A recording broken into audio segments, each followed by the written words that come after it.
may jëkk a tàmbalee mooy ma saluer déjà ak citoyen bi nga xam ne bile moom ngeen ubbee su ma jël kàddu mooy hymne national parce que dafa am solo ci réew te it ngeen di ko tàmbalee wane na civisme ak patriotisme ak amour de votre patrie. lii tax nag ma gën fi ñëw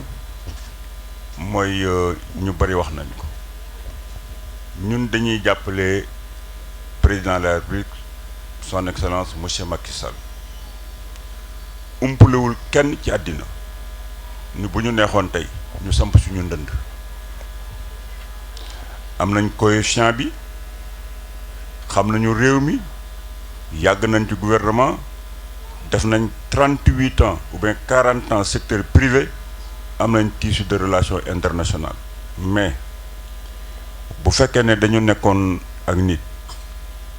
nekk dans le même gouvernement mu nekk premier ministre ñu ne nekk ministre bi président Macky Sall di def sa première sortie en tant que directeur de campagne du président Abdoulaye Wade di dem Gabon man mii la àndaloon ñu ànd bu rafet man fa ma nekkoon dama nekk di ko défendre ba sës parce que su ma jàppee damay dem ba jeex ci du ma wor moom yàlla suñu borom jaarale ko feneen mu dem ba mu dénk ko réew mi mu woo ma ñëw mu ne ma Thierno ñoo bokkoon benn gouvernement man xam naa fi la Sénégalais yi teg dama bëgg nga jàppale ma dafa bëggoon sax ma dugg APR mais man maa ko ne du ma mën a dugg APR monsieur le président pour la bonne et simple raison que réew mi toll na foo xam ne fii nit ñi duñu ràññee kan mooy kan bu ma ñëwee dugg ci biir APR tout de suite dañ naan dama ñëw pour bëgg poste da nga may bàyyi ma dajale yeneen sénégalais yu gëm li ma gëm ma dajale leen fidéliser leen ñu ànd ak yow jàppaleel te bañ ko waxee ba léegi moo suñu ci teggi suñu tànk taxawal nañ ay kuréel fu nekk ci biir réew mi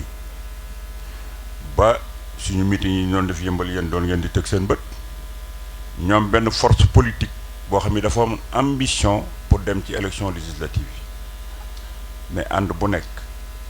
da ngay def loo xam ne du yàqal ki ngay àndal ñun bi ñu demee ba nga xam ne bi suñu force taxaw na ba mën nañoo génn dem ci élection législative yi ci la ma premier ministre woo te wóor na ma ne Mahammed Boun Abdallah lu mu wax Macky Sall moo ko wax loo Baye Fall bi ma wooyee ne ma grand frère bul dem ci élection législative yi parce que soo ci demee mën nga ñoo yàqal ci fu bari te bëgguñu suñu majorité di effrité wu léegi kaay nga dugg ci suñu liste ma ne ko Mohamed xam nga benn affaire man li ma yor ci mbooloo xajuñu ci seen liste parce que problème yi président am nii pour def liste bi man ak waa APD mënuñoo dugg ci liste bi ak waa coalition Àjjana léegi ca man mii nga bëgg a dugal ci liste bi man ñam naa ministre conseiller ñam naa ministre ñam naa député xam naa lan la saf léegi bàyyil ma jàppale la mag sama coalition ci duñ dugg ci liste bi moo tax ñoom ñëpp mën ngeen leen a laaj amul kenn ku bokk ci coalition Àjjana koo xam ne jël nga dossier nga joxe ko mbaa nga taxaw di wax dugal leen ma ci liste mbaa nga dégg leen ci ay rajo ñuy wax parce que kuréel bi ñu yor dañ ko tàggat ci gëm sa bopp xam sa bopp xam ni yàlla suñu borom mooy joxe ci am na loo xam ni rafetul nit di ko def ci ay rajo ñun duñ ko def man xale bu taxawoon ci rajo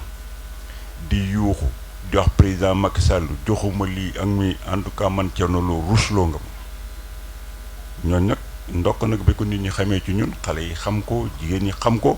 ba kenn du toog di revendiquer dañuy ànd ak nit ñi ak loyauté benn bu ñu tegee amitié bi fële le président Abdoulaye Wade def na lu bari ci réew mi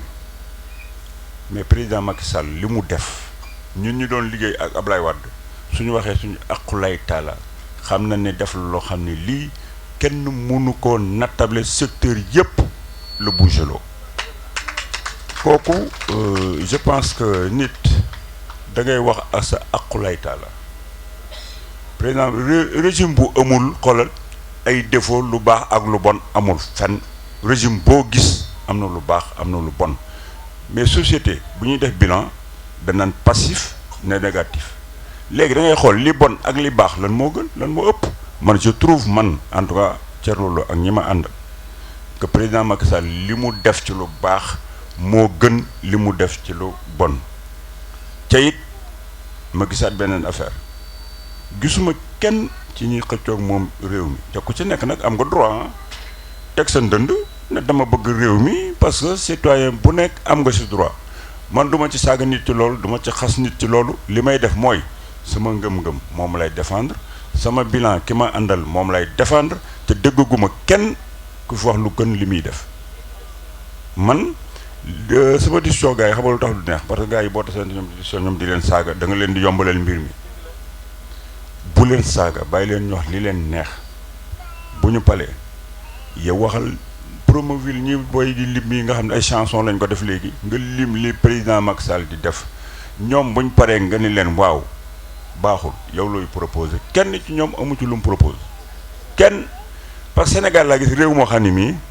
dañuy dem ci élection présidentielle ba ñuy dugg mu des benn weer mënoo ma limal benn candidat à l' élection présidentielle ne ma nee na mbay bi lii la ci def ou bien éducation bi nii la koy fajee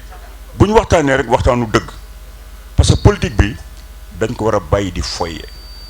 parce que li nga xam day impacté ci sa nekkin impacté ci sa avenir doom bu la ci kenn yóbbaale ci ay réseaux sociaux ak ay waxu mbedd toogal yow Sénégal ñëpp yow te ku ci nekk yaa ngi dund benn affaire nga di waaw man sama doom ji nga xam ne amul liggéey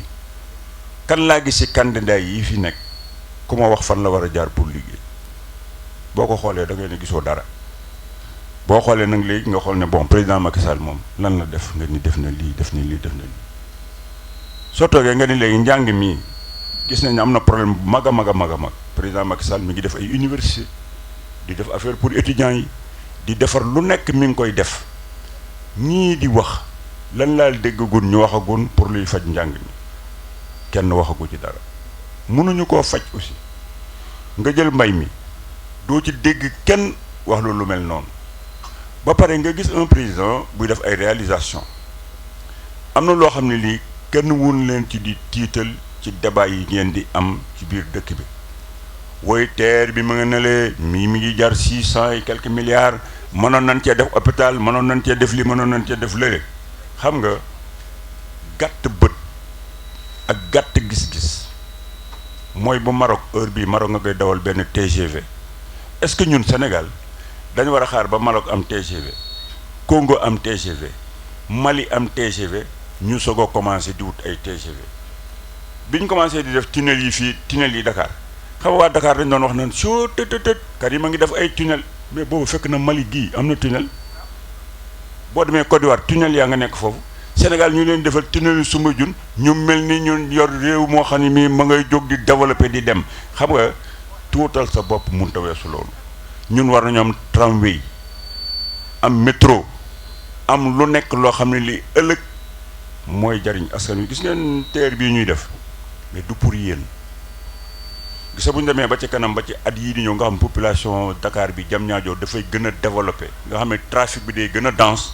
bu boobaa ngeen di xam valeur TER gis nga coût projet am na solo mais da ngay xool projet bi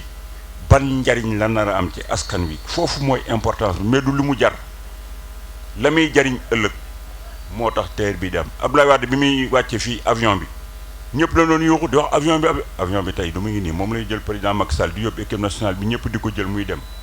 grand théâtre bi dañ naan yuuxu tey jii artiste bu nekk yaa nga bëgg a dem théâtre grand théâtre da ngay investir pour l'avenir c'est ce que le président Macky Sall est en train de faire man lu ma xool te man xam nga man du ma waxantu président Macky Sall bu fekkoon nekk naa fii di ko jàppale liggéeyul dama ko fi ni ñuk taxaw ak moom jàkkaarloo mu wax ko ko te bi ñuy ànd fi ne itam dinaa ko wax lu baax dinaa ko wax lu mu war a redresser dinaa ko wax loo xam ne lii peut-être ñu bëri ñëwuñ ko wax mais kilifa mën nga ko wax lu nekk mais ciy teggin parce que président de la République amul xarit Macky Sall moo am xarit mais président de la République askan bi yépp la fi nekkal institution la soo ko gisee xam nga noo war a waxanteeg moom respect boo ko war a jox fi nga war a tàmbalee ak fi nga war a yem Thierno Lo ba nekk xaritu Macky Sall bu nu wéetee fee bokkul ak Thierno Lo bi jàkkaarloog président de la république kon lu metti lu ma xam ci dëkk bi su ma ko koy wax aussi ay teggin laa koy waxee mais am naa fitu wax ko parce que moo koy jariñ parce que nit soo ko nekk les fenn il faut nga koy indil ay retour pour que mu mën a corriger la muy gis foo gis ku baax ngeen ko diw mii baax na boo dikkee fii tey man bu ma dikkee fii par exemple fekk Daouda def li mu def nii yéen ñi toog fii yéen ëpp Daouda c'est tout son cabinet qui est là man ma ñëwoon fi mu defal ma ko mu ñëwaat fi mu defal ma ko ma dem président la recevoir ma peut-être semaine prochaine ñu toog di waxtaan au lieu ma am matuk ne ko ba ma demee yëmbal gis naa fa ku lay liggéeyal ma dikk nëbb ko booba matuma li nga xam ne bi léegi moom laa doon ak li may dox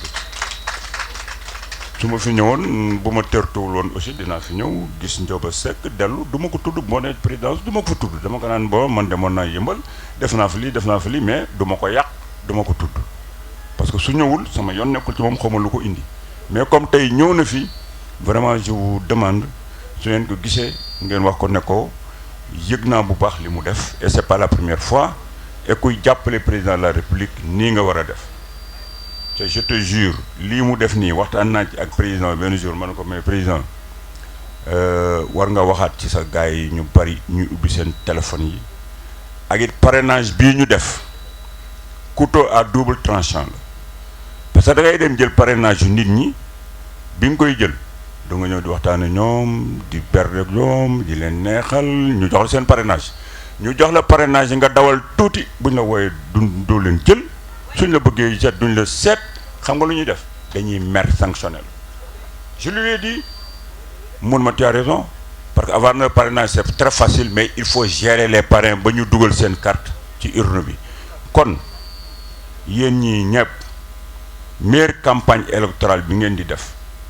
du meeting man damay président donc bu ma sañoon sax gis nga méga meeting yi gars yi di def ku nar a def méga meeting di ci def ay 20-30 millions jëlal 30 millions yi dugg ko sa koñ soo demee nga dimbali xale fa nekk dimbali ñay jot salon de coiffure dimbali ñay leneen parce que meeting ay nit ñëpp ay ñëw di seetaan xam ngeen ne li nekk ci ay meeting ci Sénégal ak li muy duyo ki nit xam ngeen ne électeurs yi tolluñu noonu je crois que nga yor 30 millions ou bien 20 millions billahi nga nekk fi dugal ko sa biir quartier bii yëmbal boo paree di nga ci faj ay soxla yu baree bari dimbali ci ay GIE dimbali ci ay salon de coiffure dimbali ci affaire soo paree ñooñu électorat sur dañ lay voteel loolu man wax naa ko ca maa ngi continuer di ci deewoon nee naa ko wàññi leen méga meeting yi cay def visite de proximité pour seet parrain yi ñi leen joxoon seen parrain yi ngeen dem di leen nemmiku di séddoo ñoom lu tuuti li ngeen amuko su néew ñii ngeen dafa leen formation ñii ngeen dimbali leen seen bisu mbékkee seen bisu naqar ngeen di ko fekke gis nga bu ngeen defee loolu président Macky Sall dina falu ci ni mu gën a yomb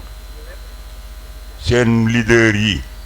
luñ leen nar a jox ngeen jënd koy grand bu jël leen ko di séddoo ko xale yi dimbali leen ci bu ko defee billahi day yomb si yéen parce que jël sax ay milliards tasaare ko ca mbedd ma nit ko la faralul sax lekk ca nga jël ko utiliser ko ci wetu jeunes yi wetu femmes yi je crois que c'est ce que j'ai fait man moo tax man ni may jàppale Macky Sall c'est très simple ñoom binte ñu ngi nii ak ñoom duñ ma bàyyi ma fenn ak mais mi ngi nii kii du noppalu day dem ba Touba di dem ay déynde yi di dem fu nekk parce que man ku bokk suma ki dama lay fidéliser ni ma lay fidéliser mooy dama lay defal formation mbaa ma jox la calebasse de solidarité mbaa ma jox la leneen mais dinaa la jox loo xam ne di nga ne lii Thierno Lo moo ma ko jox pour ñu ciy liggéey te bi ma ko dalee def ba léegi fu ma woote dina fees te fu ma ne wote leen dinañ fa wote gis nga loolu mooy électorat man damay wax président def ne ko gis nga man électorat bi ma yor électorat la boo xam ne dama ko fidéliser moo dor bu ma mën di joxe dinañ ko reprendre mais fii ñoom dañuy fuural rek di fuural mais bu ñu paree bu ñu wootee leen kenn du leen topp parce que defuñu ci askan bi parce que nit ñi dañuy fay bor soo leen defalee ñu fay la ko xam nga ni fii su fekkoon ne kii defuma woon ci moom dara du ñëw fii depuis 4 heures ba léegi xam naa ni yéen a ngi toog fii ngeen toog di xaar yéen ñiy ñëw seet si ko aussi en tant que conseil municipal c'est parce que moom mel na ni mu war a mel ba ngeen mën ànd ak moom. mais bu fekkoon ne ku pànk la ku leen faaliwul la melul ni mu war a mel kon yéen seen image du leen mën permettre ngeen toog fii te ça fait des critères yi ñuy wax waa APD dama leen ne man Thierno Lo bu ma kenn propagande la parce que propagande kenn waratu ko def Sénégalais yi ñoom ñëpp dañu am xel yeewu xool kenn gën a tuta muus kenn ma ne leen ku may représenté fenn fexeel ba mel nu rafet di jëf lu rafet nit ñi gëm lu baax loolu dañ la fekk si xale yu góor yi aussi li mu leen dox mooy bu leen ma saagaal bu leen ma xasteel mel leen ni ngeen mel parce que li ma bëgg mooy leen bu ngeen dee dox ñu ni ah xale yi Thierno Lo yi de wuute nañ ay xale yu diw male ni ma ko bëggee ci xale yi noonu laa ko bëgg ci jigéen ñi noonu laa ko bëgg ci cadre yi ma ànde man tam sama wàllu bopp maa ngi def sama kemt lay kàttan pour que ñi ànd ak man duñu gis ci man dara lu ñuul loo xam ne bu ñu leen ko waxee ñoom dañ sëgg ou bien bu ñu ma tuddee ñoom dañ ko ruuse léegi man dama bëgg dinaa dellu soit yëmbal incha allah rabbi pour que ñu ànd gën a liggéey bu takku pour que président de la république passe au premier tour sans mu am problème parce que opposition bii fi nekk ci temps yi ngeen di ñëw di ngeen leen gis ñu jéem a def surtout nag bu sama paa bi ñëwee da nga leen gis ñu jéem a yëngal dëkk bi quelques instants suñu mënee réussir fexe ba élection du am loolu la ñuy jéem parce que wóoluwuñ seen bopp ca Sénégalais yi dañoo yeewu ba kenn mënatu leen a dugal ci ay naxasax nag yooyu mais ci biir yëngal boobu gis nga parti au pouvoir boo ko yoree li wax naan Olof Njaay di wax naan borom caq xawma lan du xeex ak xam lan gis nga buñ leen yóbbu yéen ci benn espèce de violence bu ñuy def violence dee leen wax jàmm dee leen wax li président Macky Sall def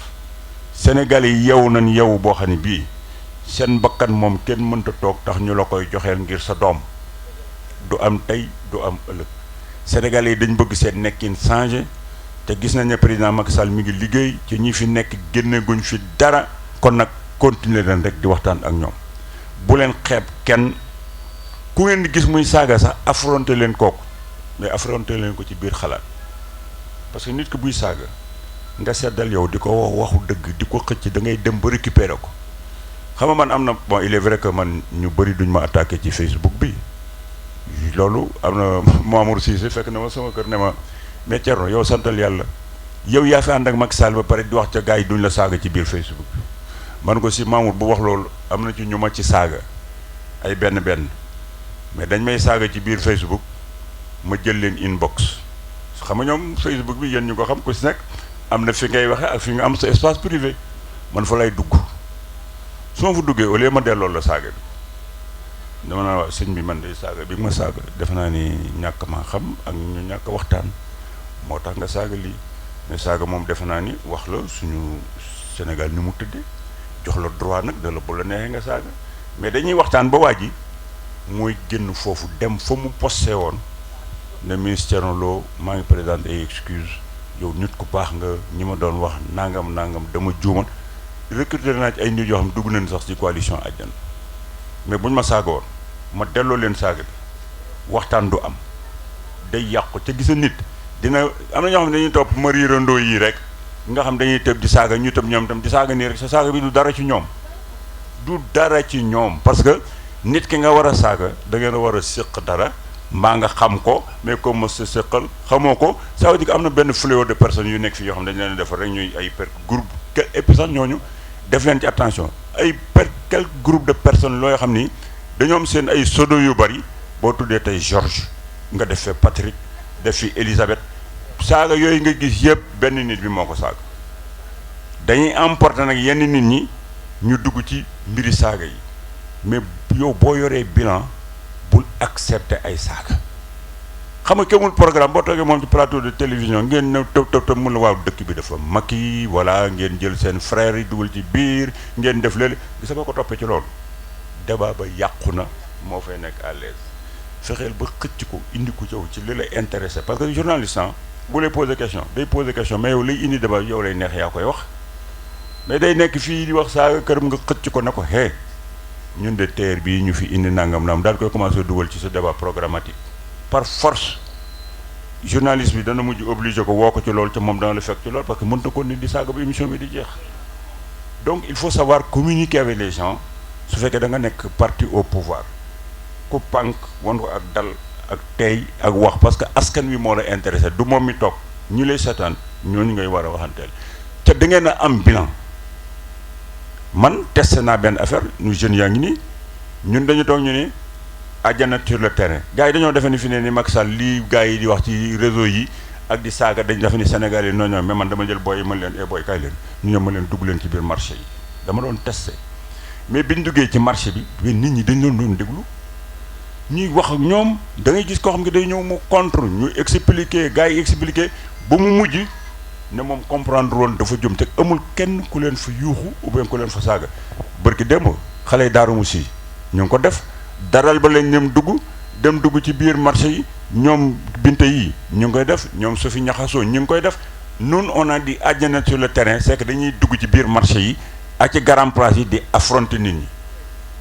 te niñ koy defee on arrive à convaincre beaucoup de monde te contrairement ak li nit ñi xaal kenn saagawu leen kenn yuuxu leen ça veut dire que impression bi ñu teg ci kaw majorité président pour bëgg terroriser nit ñi di leen wan ne Macky Sall foo ko tudde ñu saaga la du dëgg am na Sénégalais yoo xam ne boo toogee wax ak ñoom ci teggin ak ci xel daan la déglu parce que Sénégalais li nga yaakaar ni ñëpp xam nañ ko déedéet du ñëpp ko xam de dana am lu nekk seen wet nii duñ ci teg seen bët il faut nga attirer seen attention ñu ne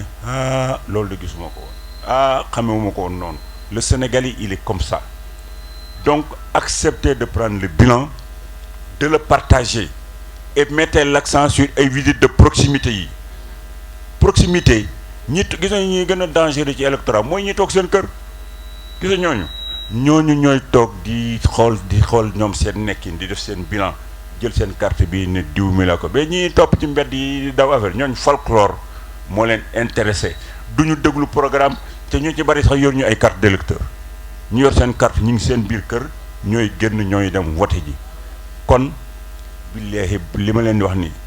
yëmbal gi dee leen fi def ay truc bu ngeen ci nekk xam naa ni yéen a ngi ci mais ngeen def ay évêque sur le terrain nga xam da ngeen naan tey yëmbal tel sur le terrain ngeen di dugg ci biir kër yi benn kër bu ngeen xam ne sax kër opposant la dugg leen ci biir sax way su ngeen diggee ngeen waxtaan ak moom wóor na ma ni kër gi bu dee 7 personnes bu ngeen dee génn au moins am ngeen fa ñaar ngeen kon ne di ko def bu ngeen gagné élection yi fii di ngeen fa am benn pourcentage boo xam ne bii parce que le combat des communes mooy seen commune da ngeen war a fexe ba bu ñuy génnee résultat yi mu bokk ci communes yi jël paie ci biir Sénégal su ko ku nekk defee président day jàll au premier tour mais su nit ñi deful compétition pour boo ëpp score dina am mais day jafe mais bu keneen day def compétition pour nga ëppale mais président day am plus de 51% de l'électorat donc le discours il est long mais il fallait que bu ñu tasee ci yu mel nii dañuy ñëw pour di waxtaan ci suñu biir luy dëgëral suñu coalition parce que ñun benn lañu parce que yéen ñii ku ci nekk man Thierno Lo de li may def nii damay toog wax ma naan booy saxaw leen man liggéeyalu ma pour Macky Sall sama bopp lay liggéeyal ak pour Sénégal parce que su ma gisee ba ni nit kii moom laa àndal man waruma nangoo ànd ak moom di daanu oui c'est pas un combat de Macky Sall c'est notre combat parce que ànd ak nit mu daanu kenn bëggu ko gàcce la boo yëkkatee yow yëkkatee na dafa war a jóg la victoire de Macky Sall c'est la victoire de la coalition Adiana c'est la victoire de Benno Bokk Yaakaar c'est la victoire de tout citoyen sénégalais bu gëm Macky Sall soo yorul parti politique bu gagné yaa gagné Sénégal moo gagné donc je pense que il faut partager ce discours bilan xam nga di ngeen am bilan man très sérieusement je suis séduit par le bilan du président Macky Sall keroog dañ toog réunion coalition Benno Bokk Yaakaar ma yor sama benn calepin nii yaa kan moo nekkoon sama droite sax Nicolas Ndiaye ñuy def nii président di wax ay inauguration yi ñuy def nii di bind ba ak man ko mais Nicolas tu sais que man sonn naa ci bind bi mais sérieusement kii il a beaucoup fait Macky bala nga xam ne def na ngeen toog parce que et puis dafa nekk un président bu maîtriser li mu réaliser xam nga y a des présidents yoo xam ne boo leen toogoon xamuñu exactement li ñu def Macky Sall benn Sénégal ci boppam amul ku ko gën a xam fi mu toll parce que dëkk bu tuuti boo ko wax mu ne la boo fay dem dëkk tel ma ko damay test ci suñuy discussion yooyu man day wax ci Sénégal ay dëkk yoo xam ni ak yoon yoo xam da nga xam ne kii wër na réew mi xam na ko donc réew boo ko bëggee defar day fekk nga xam ko benn Macky Sall amul programme am boo xam ne bii dina toog xoolal nit di ko bindal këyit comme ni ñuy def nii bu ministre demee assemblée di leen bindal ñuy réciter rek non moom li muy def daf ko xam soo toogee mu koy développé da nga xam ni kii xam na ko deuxièmement mi ngi koy suivre lu si nekk xam na fu mu toll donc nit bu amee vision boobu pour mu dérouler li ci des ak traduire en rêve programme bi nga xam ne bi moom la na sa def moi je trouve très franchement war nañ ko mën jàppale ca bu fekkoon ne du li mu daj ak li mu fi fekk bi mu ñëwee parce que sénégalais yi dañ deful attention aussi ci benn affaire xam nga ñëw remplacer nit ku mel ni Abdoulaye Wade remplacer parti bu mel ni PDS nga fekk fi système boo xam ne bii système la boo xam ku ñëw mu buraye la nga ñëw fexe ba réaliser ci lii nga réaliser ba pare téye le Sénégal mu nekk ci stabilité bi mu nekk nii il faut pas être un chôné pour le faire kooku ku iñaanul rek parce que nit ku iñaan du gis dara lu ku baax soo iñaanul nga xam réew ni muy doxee lii boo ko xoolee yow da nga ko mën a accepter mu wóor la ni suñ ko jàppee Sénégal mën na dem ci kanam li ma wax yii nag lu ma gëm la su ma ko gëmul woon du ma ko wax te c'est ça qui justifie man suma engagement au président Macky Sall ak waa coalition bi ma àndal boy yi ni ñuy défendre président Macky Sall man damay toog di leen suivre seen kii WhatsApp yi di man mais boy yi ñii moom damaa defe ñoom ay APR pur et dur lañ léegi sax parce que ils sont tellement convaincus engagement boo xam bi yi ñuy génne ak ni ñu koy développer nekk sur le terrain c'est une loyauté extraordinaire parce que mënoon na nekk ay boy yuy tricher ne dañ ànd ak président Macky Sall bon xaritu Thierno la bon ñun nañ tëdd nelaw rek bis bu ñu toogee Thierno dañu lijjantil mais non ils sont sur le terrain parce que xam nañ ne man du ma tricher ku ma àndal da ngay dem ci terrain bi dem ba jeex nous on a été avec le président Macky Sall nous avons fait un référendum pour les femmes on a fait pour les jeunes on a fait pour les cadres et nous avons Adiana sur le terrain di def suñu alal di ko ci def parce que mënoo ànd ak nit aussi boo taalee sa oto daw sax moo la jox xaalis bi non ñun laajuñu président Macky Sall xaalisam ñun li ñu bokk dañ ci bokk kon dañ ci war a investir moo tax ñu jël suñu alal def ko ci jël suñu doole def ko ci jël suñu xel def ko ci te noonu lañ ko fas yéenee def incha allah rabbi ba yàlla suñu borom fal ko le 24 février 2019 maa leen gërëm di leen sant wa salaam.